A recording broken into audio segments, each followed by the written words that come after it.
Hello, everyone. Uh, Obviously, I am not Maristella. I'm Justin. I'm Justin Weiss. I'm the Director General of the Paris Peace Forum, and I jumped in about 10 minutes ago to moderate this session, which actually I'm very happy about because the issue of extending the Paris Call to the global south in particular, but to all other countries has been one close to my heart, and we've devoted quite some time at the Paris Peace Forum to do it. I'm also very excited to have two excellent projects on this panel. So this last minute change of moderator, I hope you won't mind, but I'm actually pretty happy that it happened. So this is the session Safer Cyberspace for All, Mobilizing the Paris Call for Emerging Countries.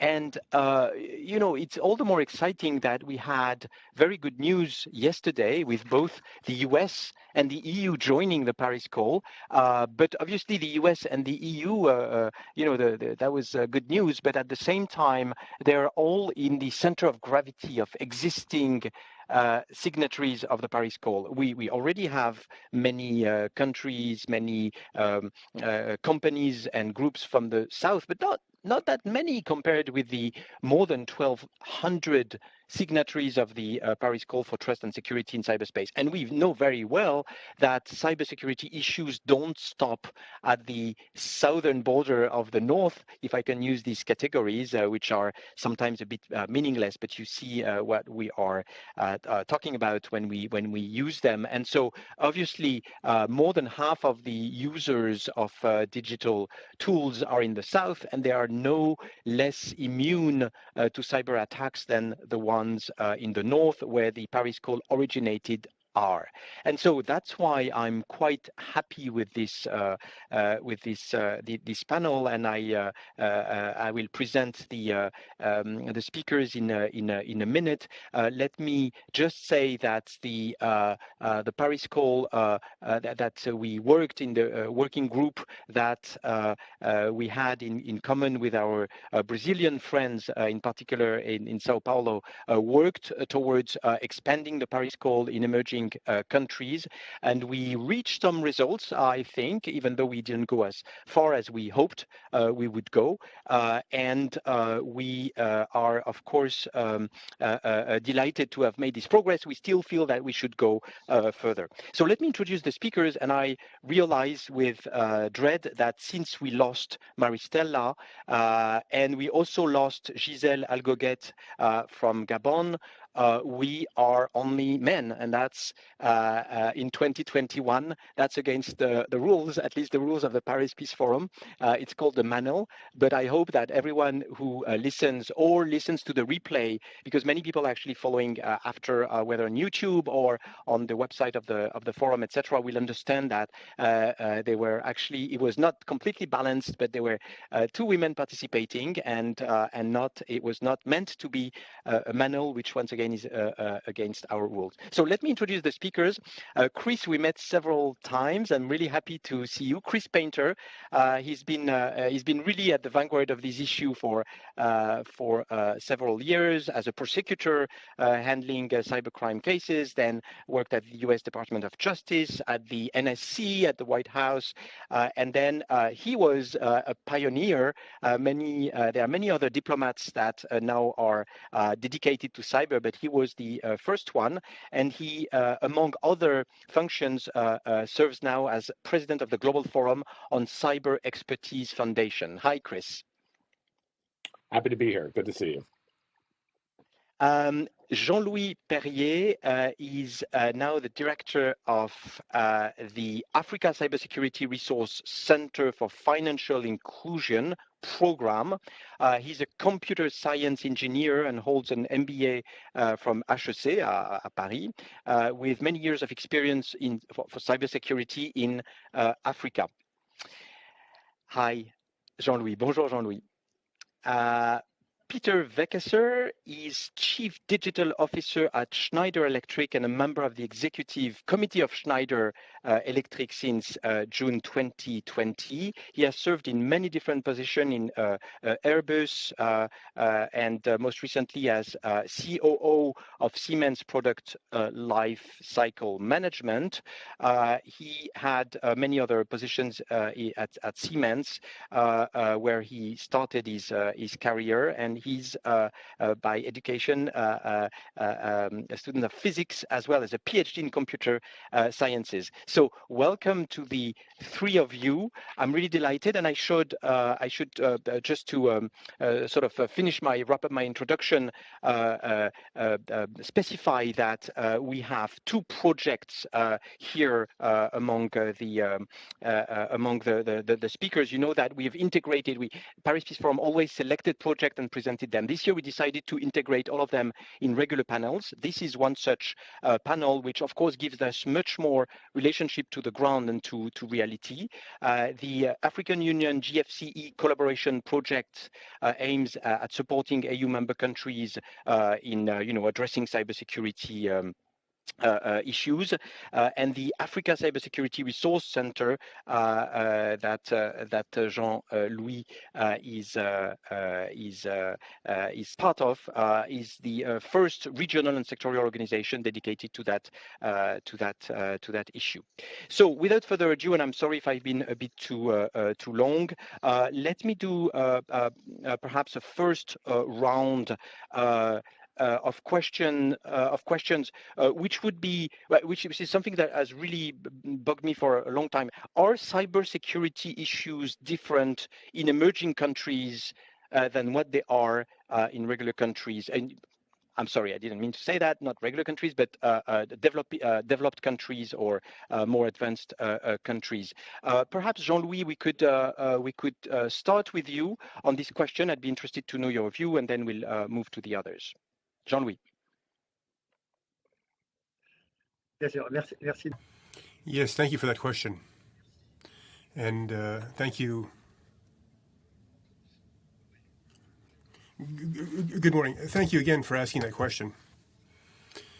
I'm very happy to be here, and I'm very happy to be able to talk to you this afternoon during the Paris Peace Forum. In our experience, I don't have as much notoriety as a Chris Painter in the area, but in terms of data and hackers and so on and so forth, criminal networks, organized criminal networks, international criminal networks that we all know about. The techniques are the same. The targets are the same as well. In particular, the financial sector is often targeted. That's the main thing that we're concerned about. What might be different in Africa is that, generally speaking, the level of human resources and financial resources which are made available to provide for cybersecurity are much lower than we might find in other on other continents. About 10,000 cybersecurity experts in Africa. There are 700,000 in the United States. So you can see that there's a major difference between the two continents. Another example is that all of the continents spend about $1.5 billion per year on cybersecurity, all sectors together, 54, 55 countries. And this is equal to the 4 largest American banks and what they spend on cybersecurity. This is despite the fact that we're dealing with the same threat and we're dealing with basically the same animal. But you can see that the resources are not the same thing. Are not the same. We also have populations which are much more vulnerable in emerging countries. If you have $30 or $50 in your account, and then if you lose $15 or $20 due to some kind of cybersecurity problem, then of course that's going to have a much higher impact on you than it would on somebody who has more money in the bank than that. Let me turn to you. How do you see this difference? Obviously there's a difference in means in addressing the issue. Do you see other structural differences? Yeah, and first, very happy to be here. I've been privileged to be part of the Paris Call every year. Unfortunately, the last 2 virtually, but hopefully back in Paris again soon, and really value this forum and this community. Yeah, I think the differences, there are certainly regional differences in terms of impact and the kinds of things we see. However, the developing world is facing the same challenges as the developed world.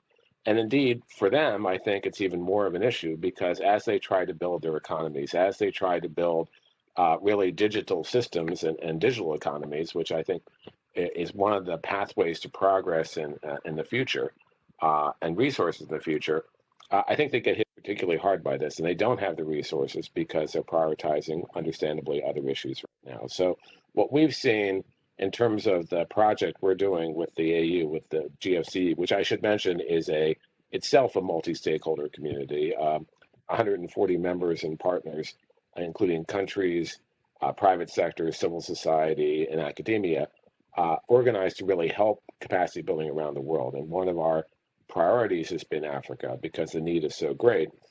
And what we see is everything from fraud, various kinds of fraud, including ransomware, which has grabbed a lot of attention recently in terms of disruptive attacks that can hit businesses. We see, email access fraud, the whole variety of different things, including, I think the fear of theft of information, from companies and interference with government systems, et cetera. So really, they're facing the same challenges the rest of us are. And we really need to, there is this issue where we're all in this together.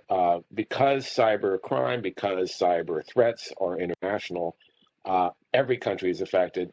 And even in countries like the U.S., but by the way, I'm very glad the U.S. has now joined the Paris Call, so that's great. But even in the U.S., we could be smart attackers will use various countries who don't have the capability to route their attacks against developed countries. So everyone has skin in the game here. And I think it's critically important to answer the need of the developing world to make sure not only they have the technical capability and they have the organizational capability in terms of things like national cybersecurity strategies, institutions like national certs, good cybercrime laws, et cetera. But they also have the ability to participate in all of these discussions that are happening at the UN and various other global forums, including the Paris Peace Forum. So I think the need is clearly there. We need to address that need. That's certainly the point of the project we're working with the AU on. And I think we made some progress on that. And I'm happy to talk more about that project later in the questioning. Yeah, no, absolutely. I want you to talk more about the project, but let's finish the first tour de table, as we say. Peter, seen from Schneider, and I should add that Schneider Electric has been a co-leader of this working group of the Paris Call on expanding the Paris Call to emerging countries. So, seen from where you stand at Schneider Electric, how are these issues different in the emerging world, and what is your general assessment of the situation? First of all, thanks for having me as part of the panel. We are really proud to participate, and we're also very proud that we have been co-leading the working group to really help onboarding emerging countries. Now, on the specific question, I can really echo what the two previous speakers have been saying, that the nature of the challenges is really the same across developed and emerging countries.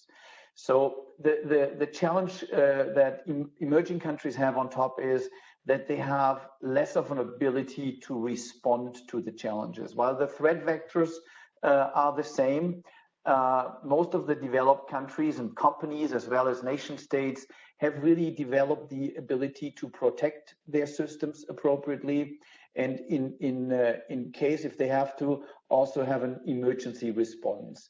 And what we see in emerging country is that this capability to respond to these threats is less developed because of budget and resource availability. Maybe one comment on ourselves as a company.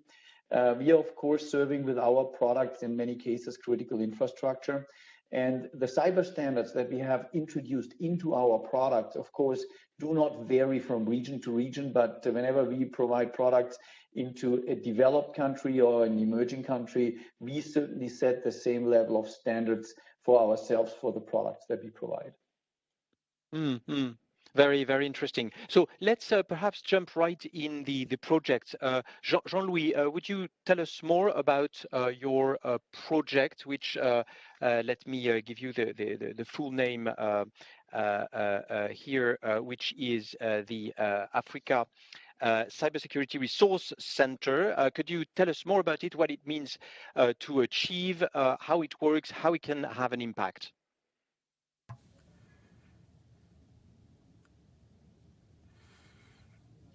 In terms of impact, for those of you who don't know the area very well, when we talk about financial inclusion in Africa, which has to do with the perimeter of our project, we talk about 150 to 300 million people who have access to financial services via microfinance, through banks in some cases, through microinsurance in other cases, and so on and so forth. And the companies, the financial companies that provide the service represent about 3,000 throughout the continent. They're of course formalized because there are a certain number in this particular area that we're talking about. We're dealing with an evolution of the sector right now, and the development of financial inclusion is something which has been looked at by a number of actors, local actors, international actors, and so on and so forth, quite simply to improve the services provided and also to try to improve the possibility for people to create businesses so they can work, basically. What we've seen is that digital financial services are, of course, a privileged vector in order to enhance financial inclusion in terms of providing people with acceptable conditions and in terms of trying to bring the populations together and all the various territories together, which are in many cases very far from each other. What we've seen is that there are more and more incidents, and more critical incidents, let's say, concerning hundreds of thousands of euros and millions of euros which are lost by financial institutions. And in terms of financial inclusion, there are also smaller institutions which are affected as well. And for them, losing a few $1,000s can be catastrophic. It can even present risks for other people involved in terms of the kinds of dangers which they run. So we're talking about a very vulnerable population. There are many risks in terms of financial stability and economic stability, which are of increasing concern to almost all actors involved in terms of the international monetary system. Our project consists of trying to put in place tools which will make it possible for us to improve the resilience of the sector in Africa. And we do this by following the major principles, the major ideas, nothing particularly new. In this area, we have a number of guideline principles from the Paris Call.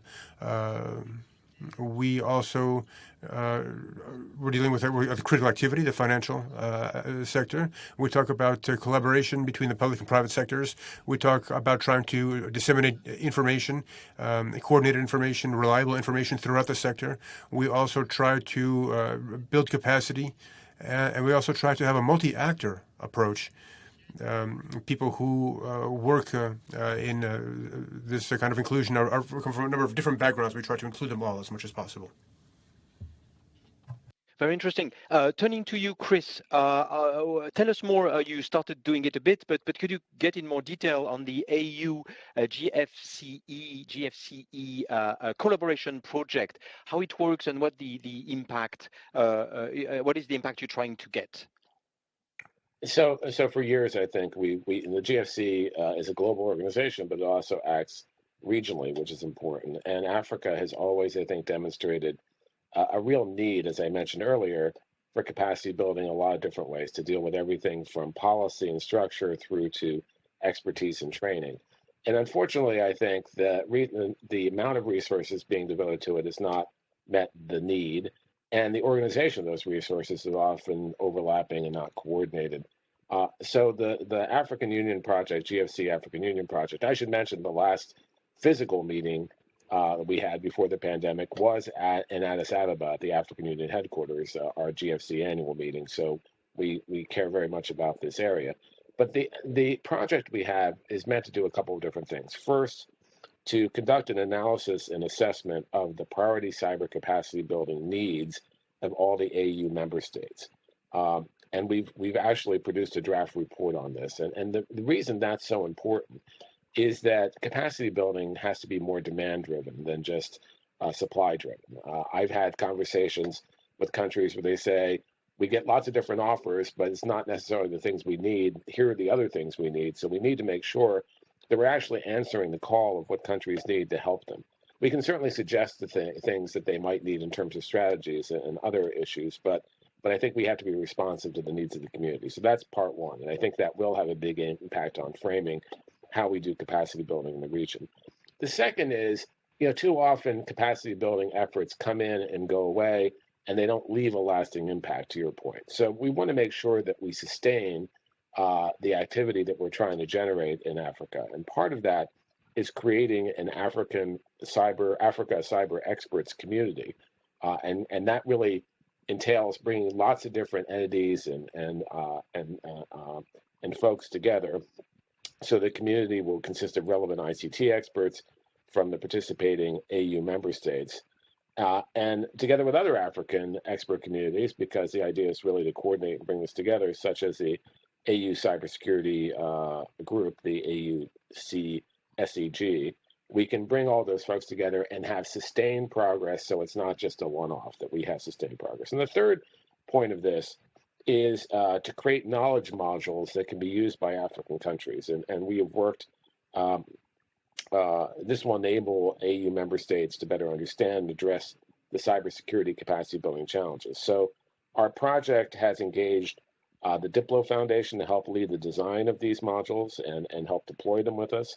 And that hopefully will not only just have a short-term impact, but a longer-term impact as well. So I think we all recognize this is a very important region. It's not monolithic. Different parts of Africa have different needs, but it's important for us to address it, and also importantly, to address it in a multi-stakeholder way, to bring various communities together to do that. And that's exactly what we aim to do. And I think we will see major progress. I think the need is there. Certainly, hopefully by next year, we'll be able to tell you some of the concrete things that have happened in the last year, but it's been a very good effort so far. Excellent, excellent. Could you tell us which AU members are particularly part of this group? It's almost all of them, because we were very fortunate to first partner with the AU, and second, to get as our project lead the former AU official Mokhtar Yadeli, who used to work there, now works for us, which is great, who has lots of good relationships with virtually every country. So, we are reaching out to every country in the region. When we publish this draft report, when it becomes a final, we'll have the various folks there.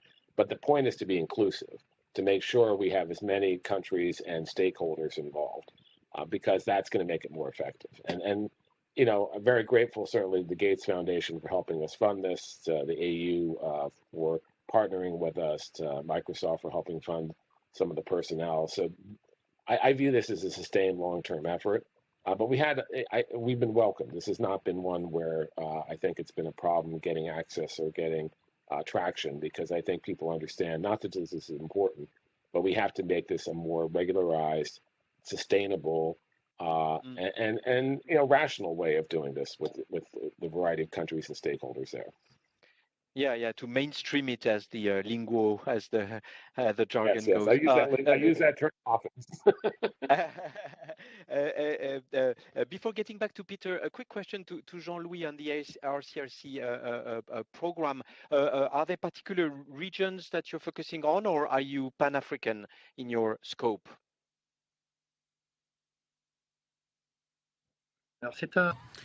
It's a Pan-African project, which is supported for the first part of it by the African Development Bank, and something which is called African Digital Financial Inclusion Facility, which works with the African Development Bank. And it's supported by the Gates Foundation, the French Development Agency, the Ministry of Finance and Economy of France, as well as by Luxembourg, which is where the origin comes from, our consortium, basically. This is a consortium, a public-private consortium, which is non-profit, which brings together about 350 experts from the University of Luxembourg, the Luxembourg Security Agency, as well as a number of private partners in Africa and in Europe as well. We basically use a number of things that Chris described with a sectoral approach and also a regional approach, also which means a continental approach, in order to set up a collaboration concerning sharing information.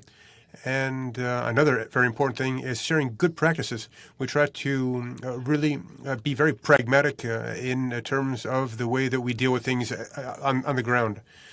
We also try to develop research and development and innovation, because future threats, we need to begin dealing with them before they even appear, really. So we need to do research so that we can identify them when they first appear. And this will make it also possible for us to create jobs, qualified jobs. We'll be able to create cybersecurity startups. There are a number of those already in Africa.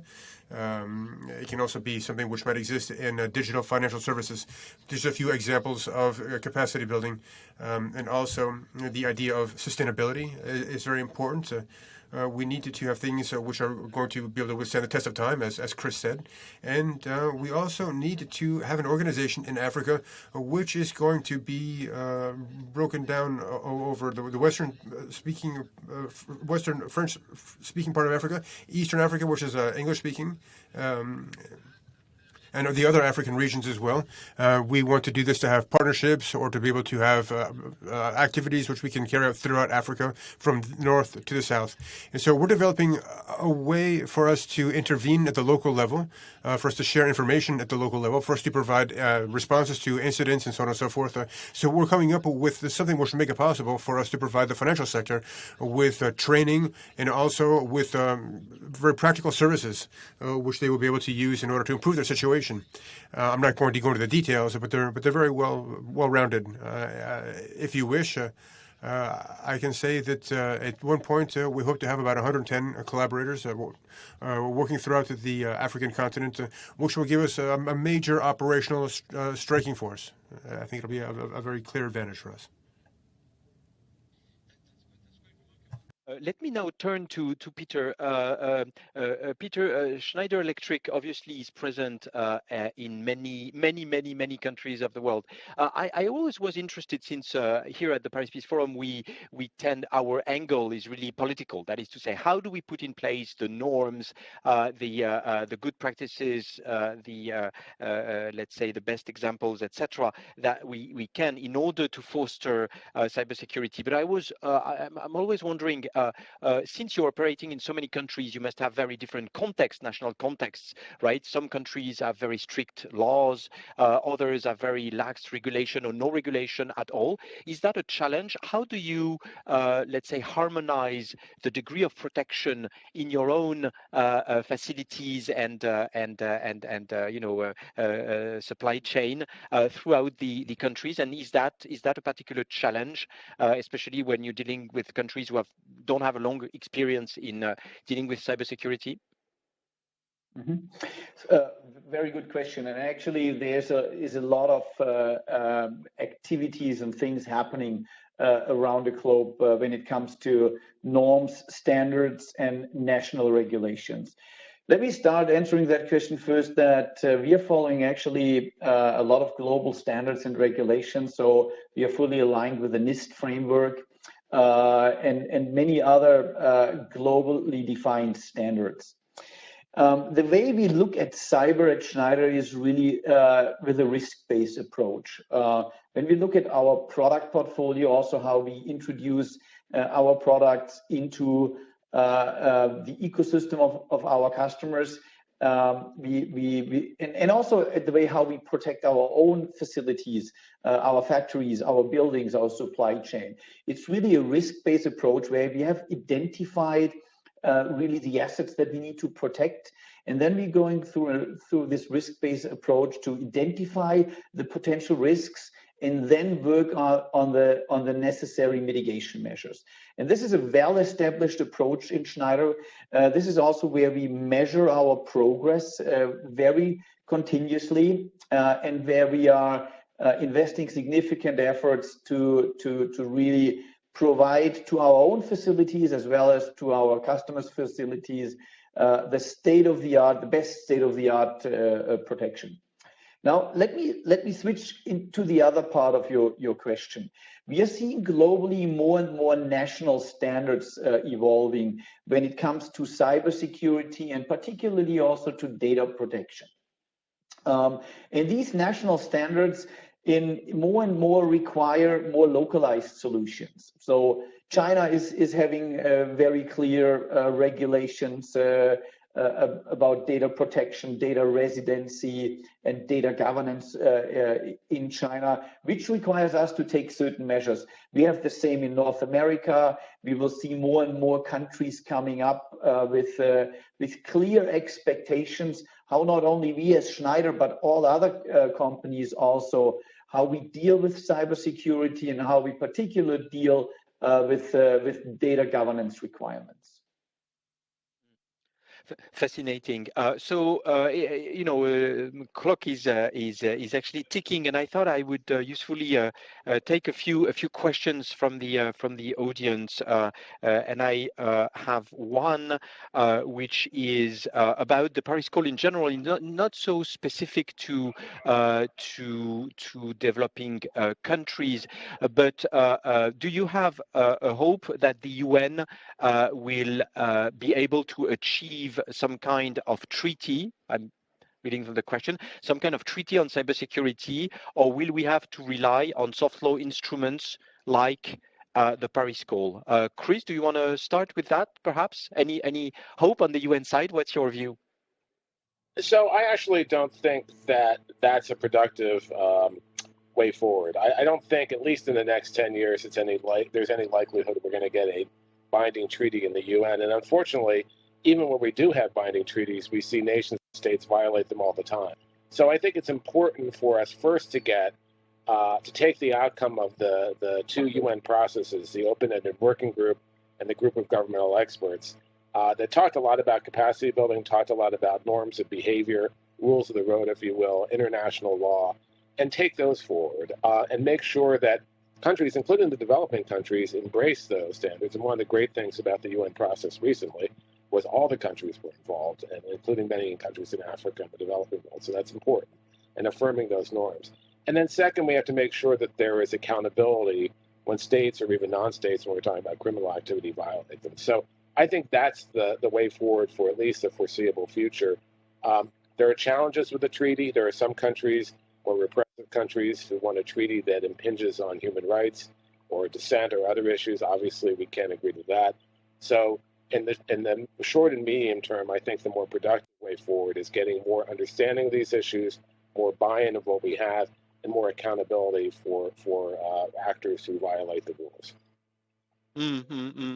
My own answer is that, the Pascal Lamy, the president of the forum, has this great metaphor about norms, saying that that you need to move from gaseous state to liquid state to solid state. That is, you need to move up the solidifying chain of norms in order to get from what we do, which is good practices, etc., then multi-stakeholder processes, and then up to Go ahead, Chris. But I'd say that I would say that norms, especially the ones that states have agreed to in the UN, even though they're voluntary, they're still political commitments by those countries.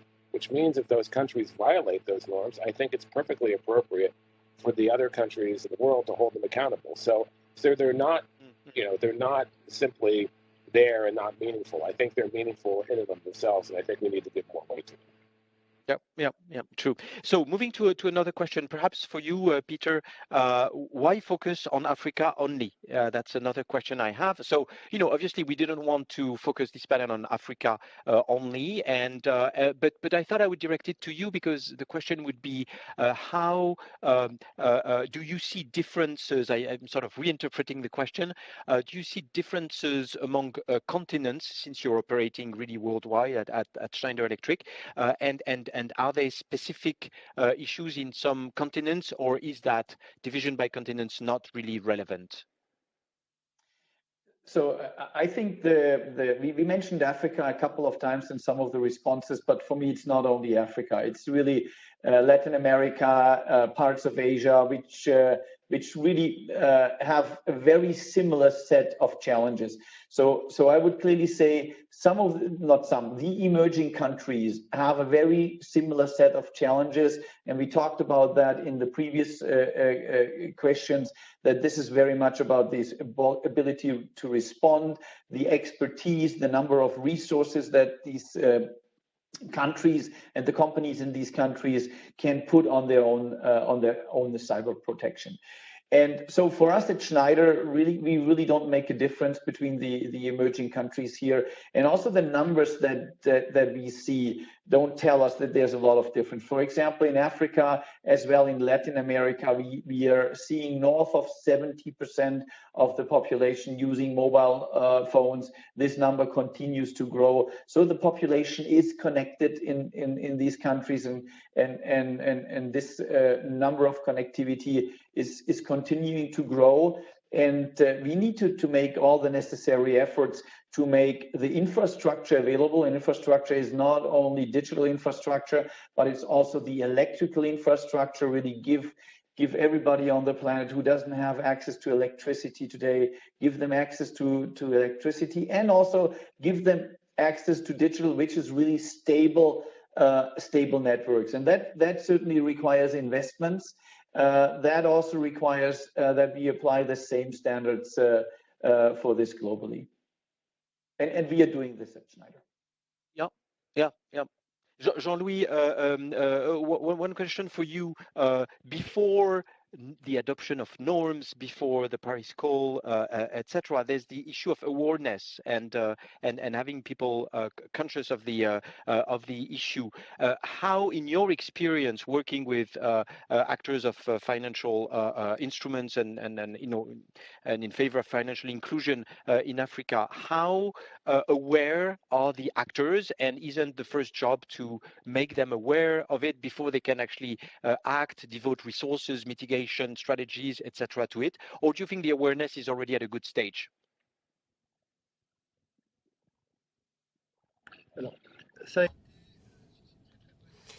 That is a very good question, because obviously without awareness there's no budget, and if there's no budget there's no action. Over the last 3 or 4 years, I have seen, in any case in the financial sector, that there has been a very strong increase in awareness, that of the central banks. And that's very important because this cyber security risk is very high, and especially in African countries.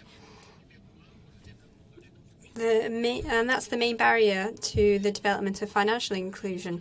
That has been identified. So now we must identify this problem on a tangible level to make sure that the 3,000 financial institutions which are supervised by the central banks can improve their security. So there's a lot of work being done on that. What is still lacking, and what we're trying to communicate is what are the solutions that need to be developed. In this respect, we 3 weeks ago we organized a hybrid conference, the first of its kind, a bit like the Paris conference in Kigali. And there were central banks, financial institutions, international financial institutions, African institutions, Interpol, and a certain number of other participants. What we can see is that all of these stakeholders are prepared to start working, and as the IMF said in a keynote speech that was given, now it is time to get going. So enough of paying lip service to what we're saying, but we must start acting. and your voice has actually been replaced on the English channel by the translator. So thank you to the translators who have been helping us.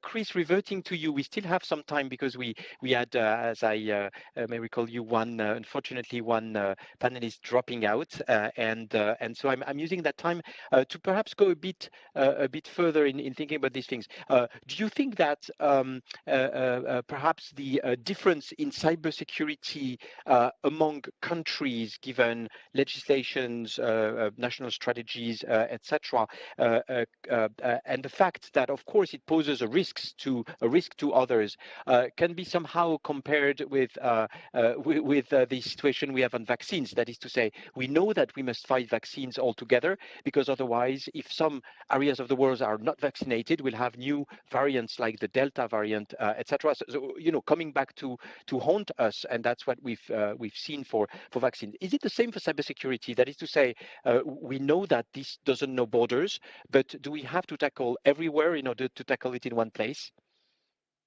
Well, I think we have to do both, right? We have to act globally. We have to act regionally. And the GFC has this program in Africa, but we're also partnering with the Organization of American States in Latin America, working in the ASEAN region as well. This is a global problem. And frankly, the developed world can often learn things from the developing world too. So it's not just a one-way street.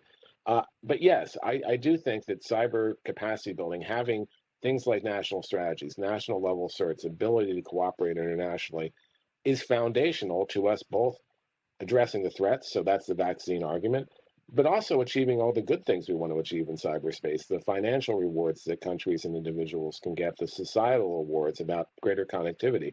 So we really have to amp up, I think, the priority of this. I'm somewhat hopeful, even as a recovering lawyer, that things are getting better. And it's interesting that things like ransomware have catapulted this issue to the world stage as more of a national security and economic security and human rights issue than I've seen before, so, and a diplomatic issue.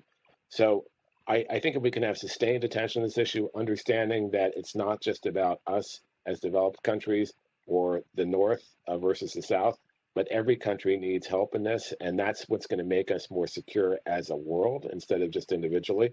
We're interconnected, and if we don't do this, I think we'll be lost in the long term. We won't have a stable cyberspace going forward. So the stakes are too high for us not to address it on a global basis. Mm-hmm. Peter, have you seen a difference in the recent years? That we all know that because of ransomware, we've seen, in particular, and all the types of cyber attacks, we've seen an increase or degradation of the situation. And I really hope with the new political dynamism around the Paris Call, we can really exert more pressure on this for actors to behave, for legislators to legislate, etc. But have you seen what is the assessment seen from your window from Schneider Electric on the evolution of the threat? And is it the same evolution in emerging countries and in developed countries? Mm-hmm. So I would clearly say, and all numbers that we have access to show that the threat landscape keeps growing exponentially. Now, digital is growing exponentially, and certainly the COVID crisis has forced the global economy into a more virtual interaction. We are all using more and more digital means. We are interacting here through digital means and not meeting in one room. E-commerce is growing significantly. So while we see this significant growth of digital means, digital infrastructure, we see in parallel also a significantly growing threat landscape. The number of attacks continuously grows, and we see a global growth. So this doesn't stop in front of borders, right? So this is happening globally, and while we continue to grow our digital exposure, I expect this threat landscape also continuing to grow. So we are in a race here, and I don't see this race anytime ending soon. So we will have to continue to invest more and more into our cyber protection. And this is also very valid for all of the emerging countries. As they grow their digital infrastructure, as they grow the population that uses the digital infrastructure, as they grow the businesses that rely on that digital infrastructure, more and more protection is investments into the right level of protection is also required. So actually, my prediction for the future clearly is here: the world will become more and more digital. With this trend becoming more and more digital, the cyber exposure and the threat landscape will also continue to grow, and we all need to be ready to make the right level of investments into an appropriate level of protection. And I would say investment also on these norms and multi-stakeholder processes. One last question to Jean-Louis, and then I'll open the floor to conclusions from you, to other remarks that you might have, and you can freely intervene. But Jean-Louis, in your experience, we know that in Africa in particular, there's been a boom in financial instruments related to smartphones.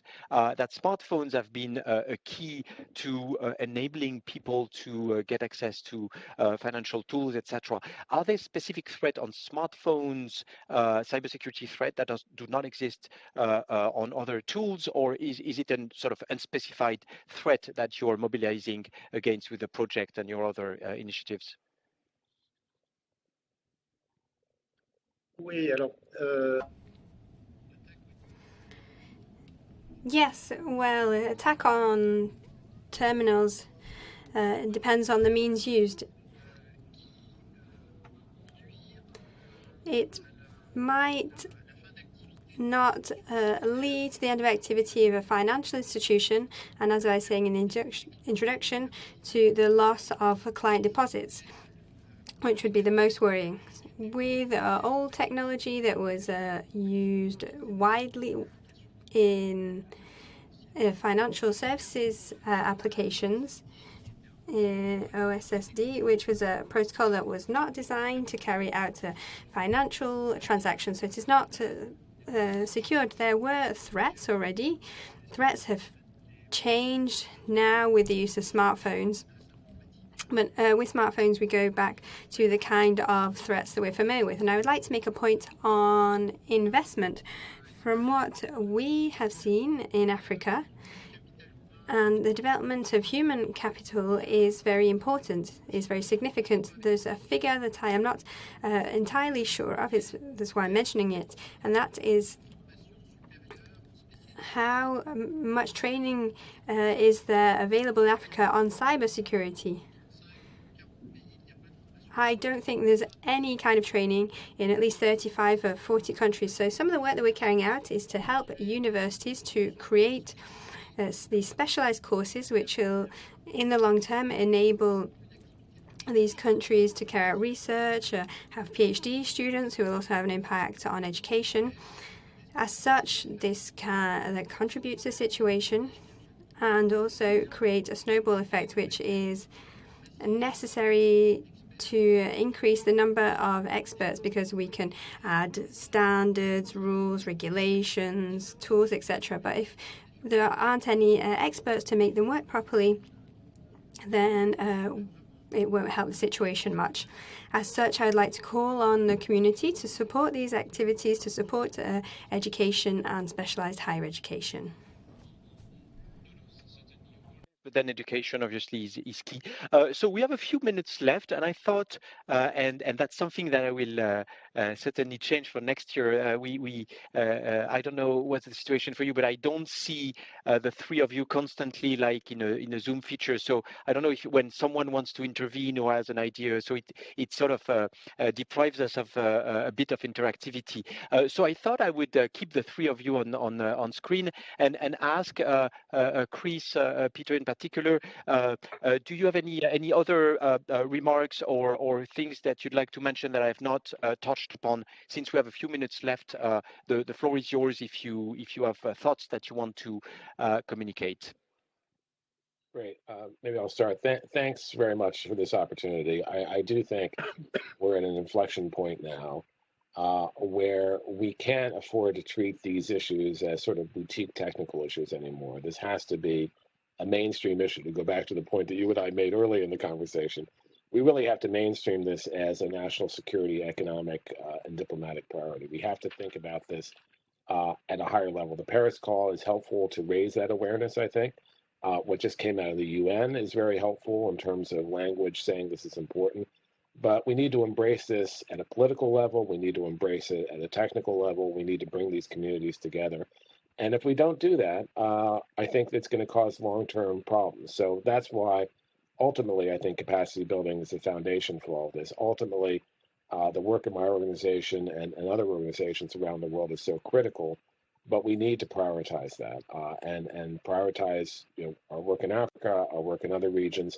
And I go back to saying this is not just a one-way street. We learn things from other countries too. We get, I remember long ago when I was at the State Department doing a capacity building session for the East African community, and at the time Kenya was just got a cable drop, so they were getting connectivity, and they had a more advanced payment system, M-Pesa, than we had in the U.S. So we can learn from them, and they can also build protections in at the beginning rather than layering them in the end. So I'm optimistic again, but I think it's going to require a sustained effort from all of us, including this community here over these couple of days. And so I look forward to that. Mm-hmm. Thank you, Chris. Peter, any concluding thoughts or remarks?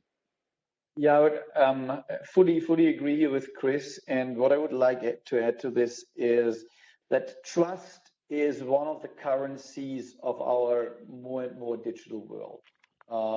So if you want to be successful in that digital world, and that doesn't really matter if you're a developed country or an emerging country, a small company, a big company, then you need to make sure that the products, the services that you provide, that your customers can trust into that your citizens can trust into the services that you provide. So I think that digital trust is an important currency, and it will continue to grow in importance. And I believe we all, and it really doesn't matter if you're small, if you're big, if you're developed, if you're an emerging country, we need to invest into the protection of our digital infrastructure and services that we build. And the bad news is that we will have to be ready to invest more into that in the future. And that's kind of my summary, my conclusion for the call here. Awareness, digital trust, and investing in capacity building. JeanLouis, you have the concluding word. Eh bien, merci.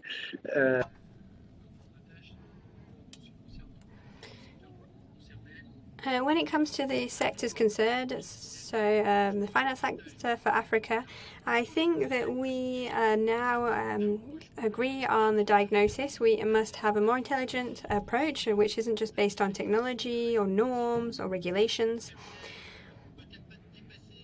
So we mustn't necessarily get better than the cyber criminals, but we know that they have very sophisticated means. But I think there's a positive message to send. I don't have any statistics, but I can see that over recent months there has been a lot of success from the police, the justice departments in various countries, and international networks have been dismantled. We've seen examples of this recently. There has been international collaboration between authorities, and I think this must be integrated in economic sectors, and notably in Africa, in a bank is attacked. We think that there's no attack in Africa because nobody talks about it, except in one article. But criminality does exist in these countries, so we must break down these barriers, establish trust.